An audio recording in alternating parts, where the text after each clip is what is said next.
Hello students, today discuss the point graphical representation of linear SHM, displacement, velocity and acceleration.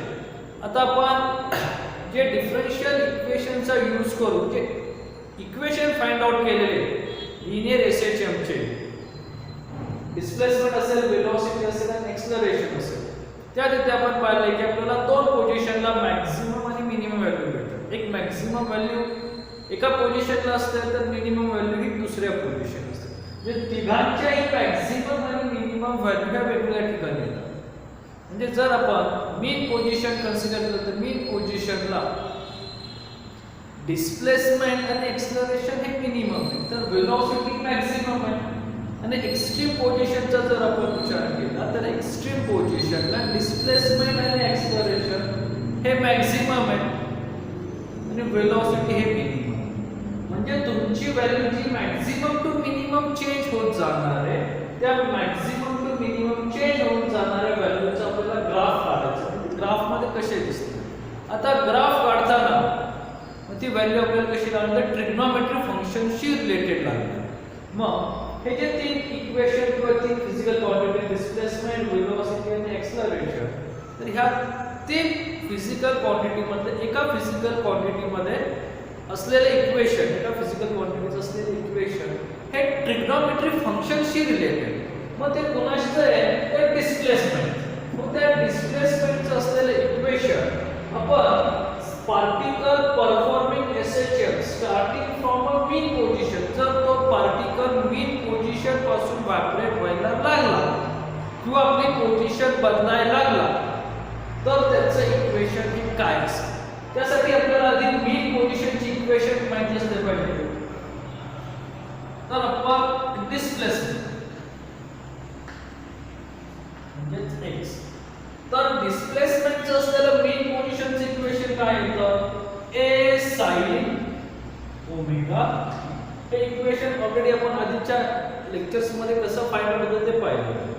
म्हणजे तुमचं असलेलं डिस्प्लेसमेंटचं equation काय झालं, आपल्याला ग्राफ काढायचा आहे म्हणून आपण इक्वेशन अँगलशी रिलेटेड करतोय. तर ग्राफला आपल्याला काहीतरी दोन व्हॅल्यू वर्सेस पाहिजे, म्हणजे x आणि y रिप्रेझेंटेशन साठी. तर मग त्या दोघांसाठी आपण काय घेतलं तर ओमेगा t चं रिलेशन घेतलं. म्हणजे x a sin omega t. म्हणजे जसा अँगल बदलत जाईल तशी a ची व्हॅल्यू तीच राहणार, म्हणजे मॅक्सिमम डिस्प्लेसमेंट अँगल. पण x काय होणार आहे, बदलत जाणार आहे. म्हणजे जर आपण सिंपल डायग्राम पाहिलं तर जस्ट एक्सप्रेशन करू की पार्टिकल जर इथे असेल इथून पर्यंत गेला तर एवढं डिस्प्लेसमेंट झालं, जर आपण गेला तर एवढं, जर आपण गेला तर एवढं. म्हणजे जसं अँगल वाढत जाईल तसं डिस्प्लेसमेंट बदलत जाईल की नाही, पण तो अँगलवर डिपेंड्स. म्हणजे ओमेगा टी इथे आपण अँगलच्या रिलेशनने घेणार. जर सेकंड आहे वेलोसिटी v. आता वेलोसिटीची व्हॅल्यू आपल्या डिफरन्शियल इक्वेशन मध्ये काय आली, plus minus omega under root a square minus x square. पण तिथे कुठलंही ट्रिग्नोमेट्री फंक्शन येत नाहीये. मग तिथे आपल्याला ट्रिग्नोमेट्री फंक्शन कसं घेणार आहे, तर ह्या इक्वेशन वरून वेलोसिटी म्हणजेच काय, change in displacement with respect to time, तर रिव्हर्स पोझिशन मध्ये आपण घेतलं. मग जर व्हॅल्यू x ची जर पुट केली a sin omega t divided by dt. मग differentiation of a sin omega t तुम्ही ऑलरेडी डिफरन्शिएशन शिकलेला. एम्प्लिट्यूड कॉन्स्टंट आहे म्हणजे a बाहेर आला, sin ओमेगा t चं डेरिव्हेटिव्ह म्हणजे आधी sin चे ना, sin चे डेरिव्हेटिव्ह काय आलं, cos ओमेगा t.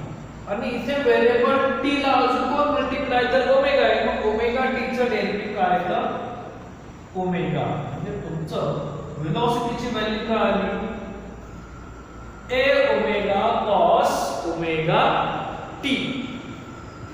नंतर आपण करणार आहोत एक्सेलरेशन.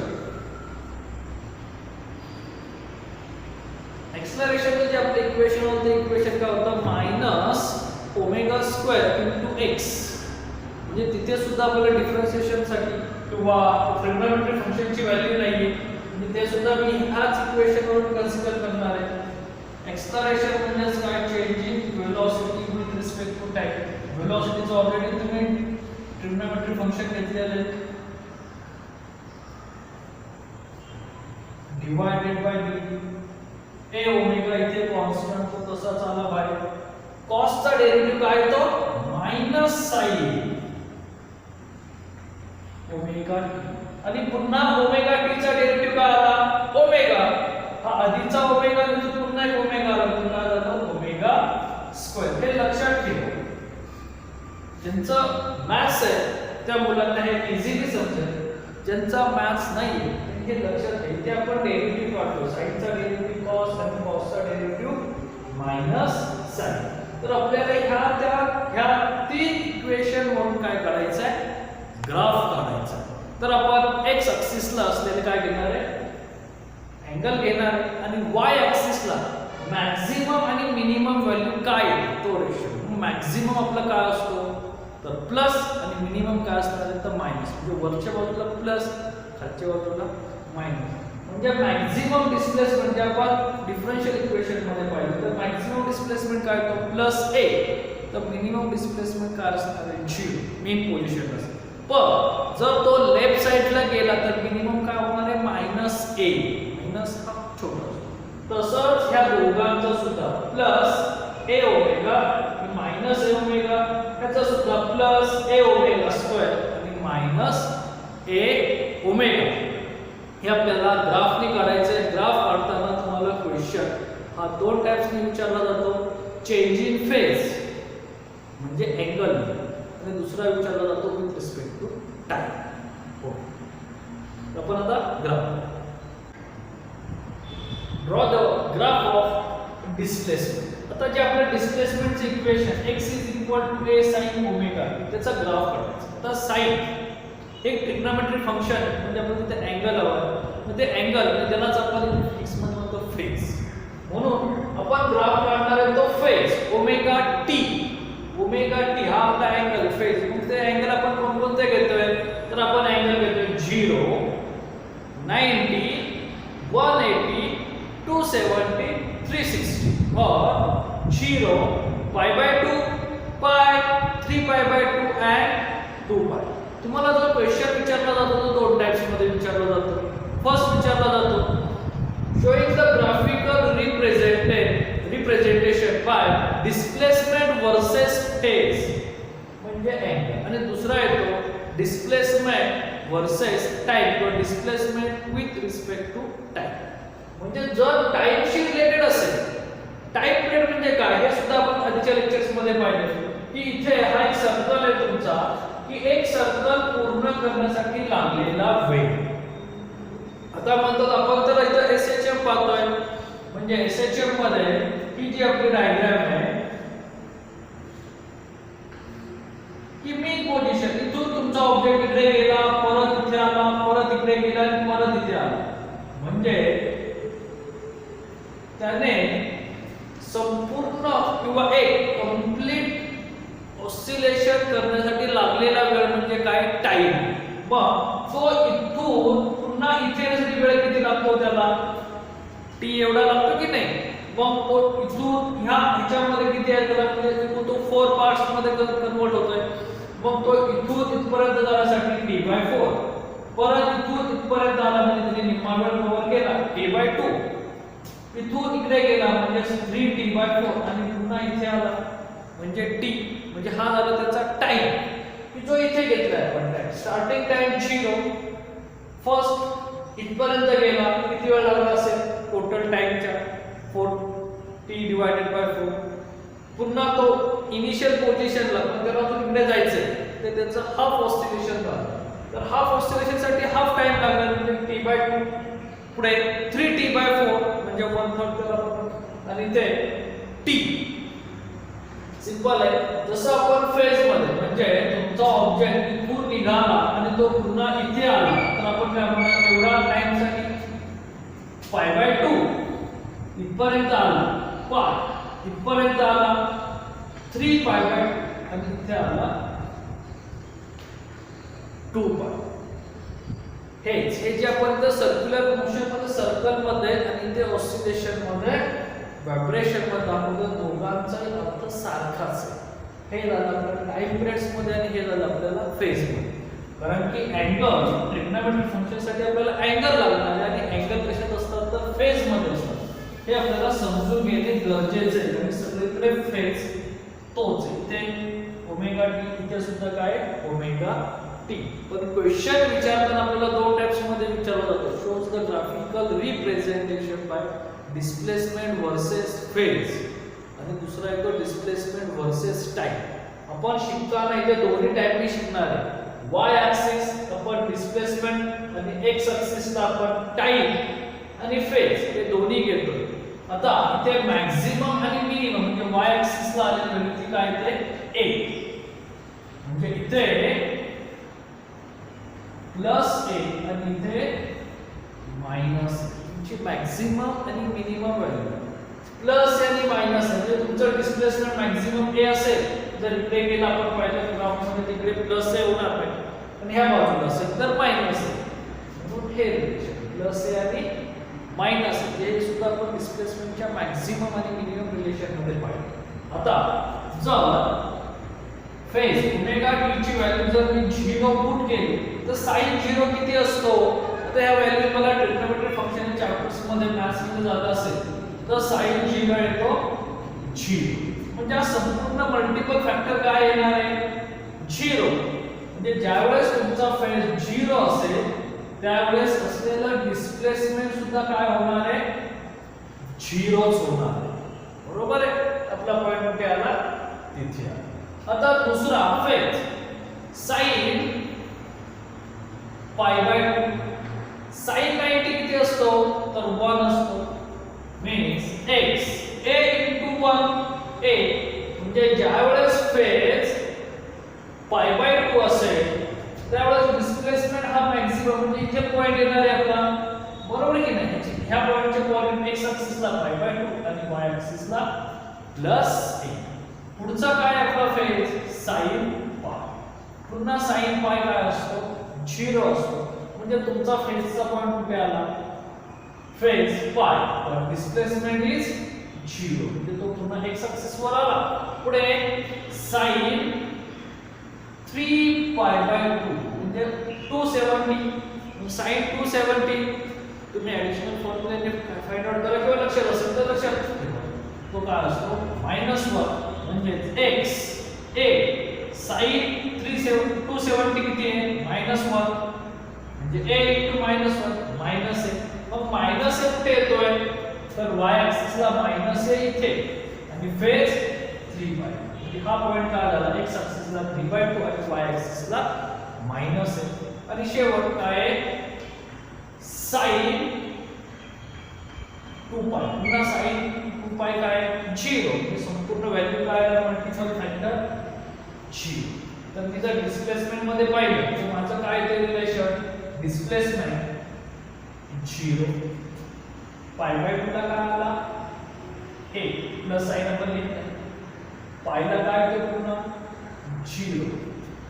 3π/2 ला काय येते -1 आणि 2π ला काय आला 0. ह्या झाल्या आपल्या डिस्प्लेसमेंटचे व्हॅल्यू 0 +a 0 -a 0. जर हे पॉइंट जर आपण ग्राफने जर जॉइन केले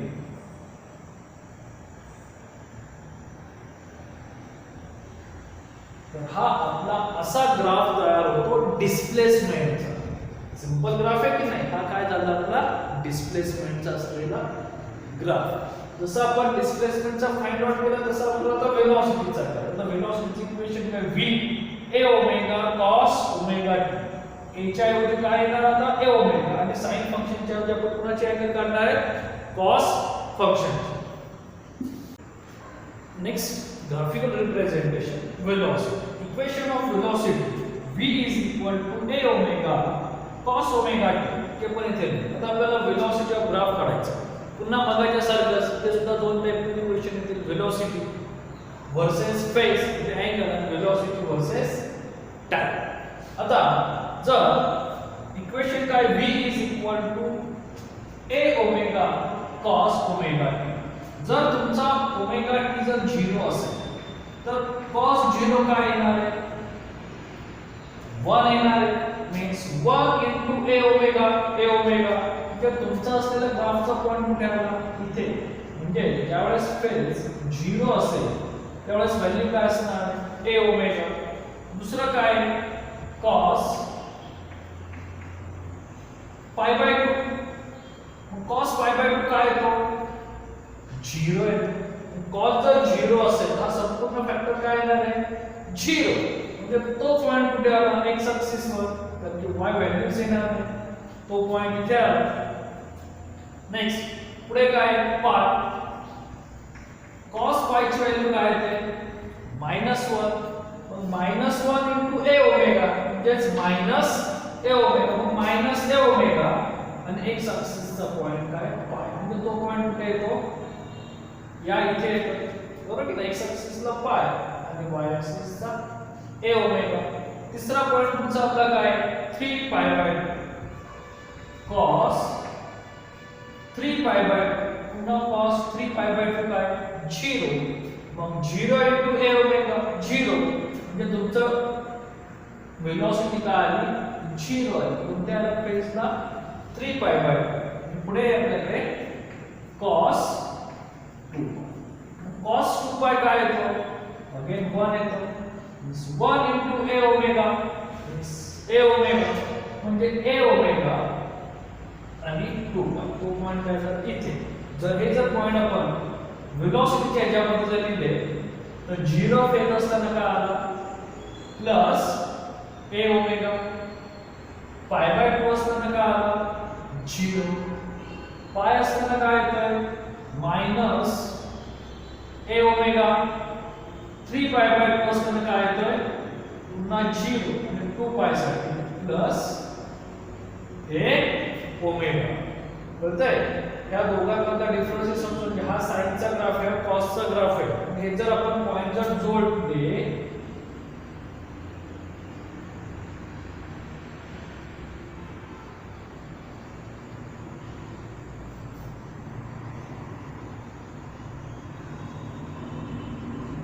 तर आलेला आपला ग्राफ हा यू शेप सारखा दिसतोय की नाही पुन्हा काय होणार असा पुढे काय होईल कंटिन्यू असं आपलं काय सिंपल वेलोसिटीचा पुढचा ग्राफ आहे आपला एक्सेलरेशनचे इक्वेशन काय -a omega square sin omega t next graph is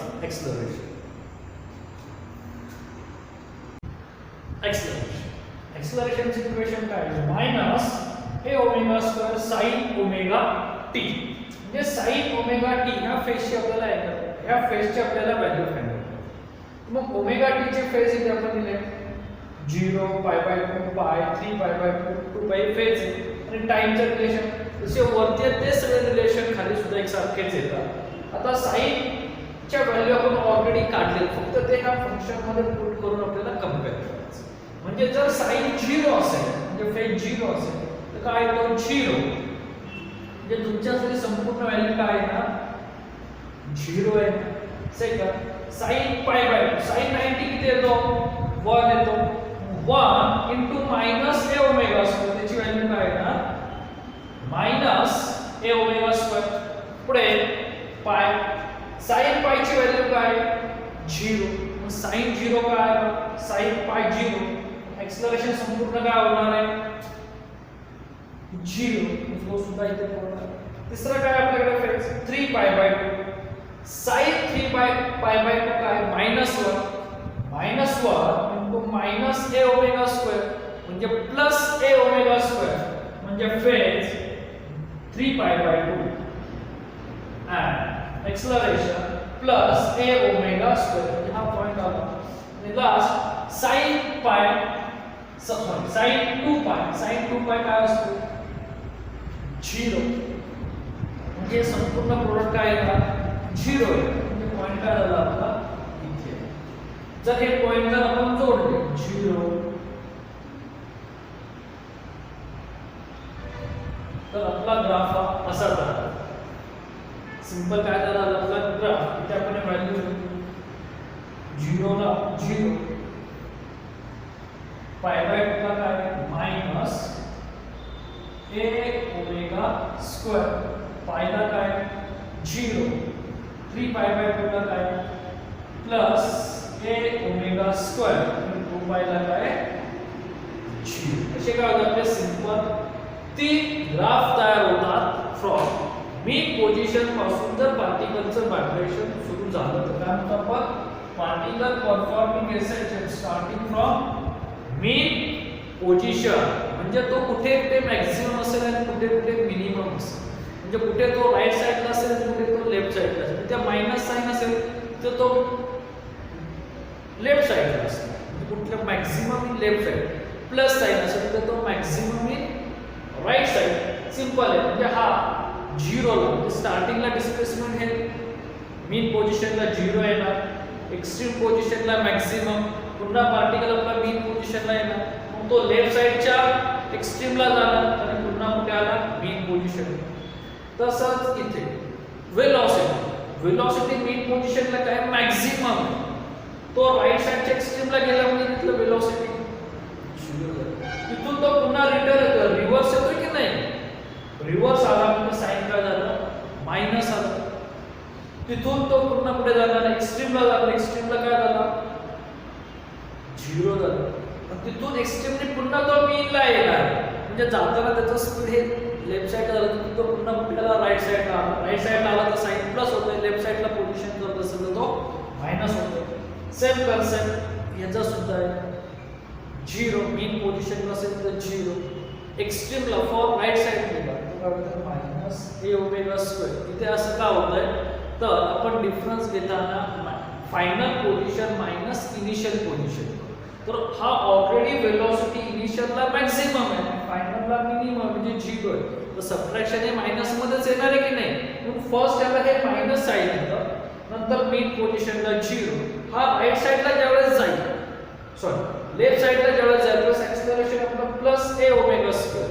इथे असं का चेंज झाला तर compare to third mean position आणि ह्या मीन पोझिशनचं जर आपण एक्स्ट्रीम पोझिशनचं रिलेशन पाहिलं तर आपल्याला ते लक्षात येतं की इथे असताना म्हणजे त्या मीन पोझिशनला वेलोसिटी मीन ज्याला आपण इनिशियल म्हणतो ती मॅक्सिमम होते आणि त्याच्या लेफ्ट साइडच्या एक्स्ट्रीम पोझिशनला म्हणजे फायनल पोझिशनला वेलोसिटी मिनिमम म्हणजे 0 होते. म्हणजे पुन्हा सबट्रॅक्शन आलं की नाही तुमचं, म्हणजे फायनल मायनस इनिशियल. तर हे ह्याप्रमाणे तुमचे ग्राफ काय होतात तयार होतात. डिस्प्लेसमेंट, वेलोसिटी आणि ॲक्सेलरेशनचे हे 3 असलेले ग्राफ. आता ह्या ग्राफचं असलेलं कन्क्लुजन सुद्धा आहे. तर ह्या तिन्ही ग्राफचं आपल्याला काय पाहायचं कन्क्लुजन पाहायचं. कन्क्लुजन म्हणजे हे जे 3 ग्राफ आहेत ते कशासारखे दिसतात तर हा ग्राफ हा साइन ग्राफ आहे, हा साइन ग्राफ आहे ट्रिग्नोमेट्री फंक्शन मधला साइन, त्याच्यासारखा हा ग्राफ येतो म्हणजे displacement graph as shown as the sinusoidal graph. Second velocity graph हा cos चा ग्राफ आहे म्हणजे velocity graph as shown by the cosine graph. हा आपला कसा दिसतो cos सारखा ग्राफ दिसतो की नाही, म्हणजे ह्याला काय म्हणतो आपण cosine ग्राफ. आता ह्या दोन ग्राफ मधला असलेला change in phase, change in phase या शब्दाचा अर्थ काय की दोन्ही सुरू झाल्यानंतर एकत्र कुठे येणार, मग त्यांच्यामधला असलेला डिफरन्स म्हणजे हा इथून सुरू झाला आणि तो पुढून सुरू झाला तर हे पुन्हा एकत्र कधी येणार, म्हणजे समजा ही मीन पोझिशन आणि ही एक्स्ट्रीम पोझिशन बरोबर की हे पुन्हा ह्याच एकाच ठिकाणी म्हणजे हा खालून वर जाणार, हा वरून खाली म्हणजे ह्या पॉइंटला हे दोन्ही एकत्र येणार की नाही, ह्यांच्यामधला जो चेंज होतो त्याला आपण काय म्हणतो चेंज इन फेज. जर आपण ह्या दोन ग्राफचा विचार केला तर चेंज इन फेज, डिस्प्लेसमेंट आणि वेलोसिटी, तर हे दोन ग्राफ एकाच ठिकाणी सारखे कुठे दिसणार. जर मी ह्याला उचललं आहे तसाच आणि इथे नेऊन ठेवला तर हा पॉइंट बरोबर की नाही, इथून जर मी हा ग्राफ झाला तर हा ह्याच्यासारखाच दिसतोय. म्हणजे एवढा काय ह्या दोघांमध्ये चेंज इन फेज. मग एवढा चेंज इन फेज म्हणजे काय 0 पासून 90 पर्यंत म्हणजेच π/2. डिस्प्लेसमेंट आणि वेलोसिटी ह्या दोघांमध्ये असलेला चेंज इन फेज काय π/2. इथे दोन्ही एकत्र कुठून येणार आहे तर ह्या पोझिशनवर म्हणजे एकावर एक जर मॅच केलं आपल्याला कळतं ते बरोबर की नाही. हा इथून दिसतो की नाही, हा ह्याची वन पोझिशन झाली इथे आली, किंवा ह्याला जर एकत्र ठेवायचं असेल तर तो इथून सुरू होतोय किंवा इथून सुरू होतोय सॉरी इथून पहिला ते दोन्ही ग्राफ येतात हा काय 3π/2 म्हणजे पहिल्यांदा 90 असेल किंवा 270 असेल त्यामध्ये आपण 180 वाढवत गेलं हे आपल्याला चॅप्टर्स मध्ये समजत आहे क्लास मध्ये तुम्हाला हे चेंजिंग फेज हे इम्पॉर्टन्स आहे सीईटी साठी इम्पॉर्टन्स आहे 90 270 प्लस अगेन 180 गेलं तर ते येतात 360 प्लस 90 म्हणजे 450 ह्या प्रत्येकाचे काय असते चेंजिंग फेज आता वेलोसिटी आणि एक्सेलरेशन मधला चेंजिंग फेज हा जर एक्सेलरेशनचा ग्राफ मी उचलला आणि इथे नेऊन ठेवला तर दिसतोय की नाही याच्यासारखं पहा इथून असा हा दोन्ही ग्राफ एकसारखे दिसतात आता म्हणजे पुन्हा एवढा फेज चेंज होते दोघांमध्ये पण तो काय 90 आहे म्हणजेच π/2 याचा अर्थ आपले दोन कन्क्लुजन काय होतात डिस्प्लेसमेंट आणि वेलोसिटी मधला चेंज इन फेज π/2 वेलोसिटी आणि एक्सेलरेशन मधला चेंज इन फेज काय π/2 हे जर मॅथ्स सुरू नसतं तर लक्षात ठेवा हे इक्वेशन साइन पासून सुरू झालं हे इक्वेशन कॉस पासून सुरू झालं π/2 हे इक्वेशन साइन पासून झालं पुन्हा कॉस टू साइन आता डिस्प्लेसमेंट आणि एक्सेलरेशन मधलं असलेला चेंज इन फेज दोन्ही सुद्धा इक्वेशन हे साइन पासूनच सुरू झालं पण एक पॉझिटिव्ह पोझिशनला आणि एक निगेटिव्ह पोझिशन म्हणजे हा ग्राफ जर मी उचलला तर इथे जो असा मॅच होतोय बरोबर आहे की नाही इथून सुरू होतोय तो मग इथून इथपर्यंत त्यांचा काय झाला चेंज इन फेज मग कुठून याला पाय पडला म्हणजे डिस्प्लेसमेंट आणि एक्सेलरेशन ह्या दोघांमधला चेंज इन फेज काय पाय 180 डिग्री म्हणजे पाय 2π 3π ह्याप्रमाणे ते काय होत जातील वाढत जातील असं काय आपलं सिंपल रिलेशन हे लक्षात ठेवा हे 1 मार्क एमसीक्यूला विचारले गेले किंवा conclusion of graphical representation of displacement velocity acceleration at mean position असा सुद्धा क्वेश्चन येतो 2 मार्क्सला क्वेश्चन येतात आपल्याला मिनिमम 4 कन्क्लुजन द्यावे लागतात इथे आपण 5 कन्क्लुजन दिले पहिला हा सायनोसॉइडल ग्राफ आहे दुसरा हा कोसाइन ग्राफ आहे त्या दोघांमधला चेंजिंग फेज π/2 या दोघांमधला चेंजिंग फेज π/2 पण डिस्प्लेसमेंट आणि एक्सेलरेशन मधला चेंजिंग फेज काय पाय असे करून आपले 5 simple conclusion okay graphical representation समजलं डायग्राम व्यवस्थित पाहून घ्या टेबल व्यवस्थित समजून घ्या काय सजेशन असतील तर कमेंट्स बॉक्स मध्ये द्या आणि चॅनल सबस्क्राइब करा ओके थँक्स